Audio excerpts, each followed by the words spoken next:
AI ഒരു job killer ആണോ എന്നുള്ളൊരു മൈൻഡിലോട്ടാണ് ഇപ്പോഴത്തെ ഒരു ജനറേഷൻ പൊയ്ക്കൊണ്ടിരിക്കുന്നത്. ബട്ട് ഞാനിതിനെ ഒരു പോസിറ്റീവ് പെർസ്പെക്റ്റീവിലാണ് കാണാൻ ആഗ്രഹിക്കുന്നത്.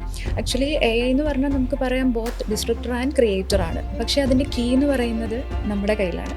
ആക്ച്വലി നമ്മളെങ്ങനെ അത് യൂസ് ചെയ്യുന്നു എന്ന് പോലെ ഇരിക്കും. ഇപ്പോൾ നമ്മുടെ ഒരു ഹിസ്റ്ററിയിലോട്ട് നോക്കിക്കഴിഞ്ഞാൽ എല്ലാ ഒരു ടൈമിലും നമുക്ക് വളരെ ഡ്രാസ്റ്റിക് ആയിട്ടുള്ള ടെക്നോളജിക്കൽ ഷിഫ്റ്റ് സംഭവിച്ചിട്ടുണ്ട്. ഇൻഡസ്ട്രിയൽ റവല്യൂഷൻ മുതൽ ഇൻ്റർനെറ്റിൻ്റെ ഒരു ഘട്ടം വരെ നോക്കിക്കഴിഞ്ഞാലും ആ ടൈമിലും നമ്മൾ ഇതുപോലത്തെ ക്രൈസിസ് ഫേസ് ചെയ്ത ആൾക്കാരാണ്. അന്നും നമ്മൾ പറഞ്ഞത് ഹ്യൂമനെ റീപ്ലേസ് ചെയ്തുകൊണ്ടാണ് പുതിയ ടെക്നോളജിക്കൽ വരുന്നത് എന്ന് പറയുന്നു. പക്ഷെ നമ്മൾ ആ ഒരു മേഖലയൊക്കെ നമ്മൾ ഓവർകം ചെയ്തു. അപ്പം നമ്മൾ ഈ ഒരു AI ഒരു ഘട്ടത്തിലും actually we are in a intelligence ഇറാന്ന് ഞാൻ പറയും. ഇതിൽ നിന്ന് നമുക്കിനൊരു മോചനമില്ല. നമ്മൾ അഡാപ്റ്റബിൾ ആവുക, നമ്മൾ സർവൈവ് ചെയ്യുക.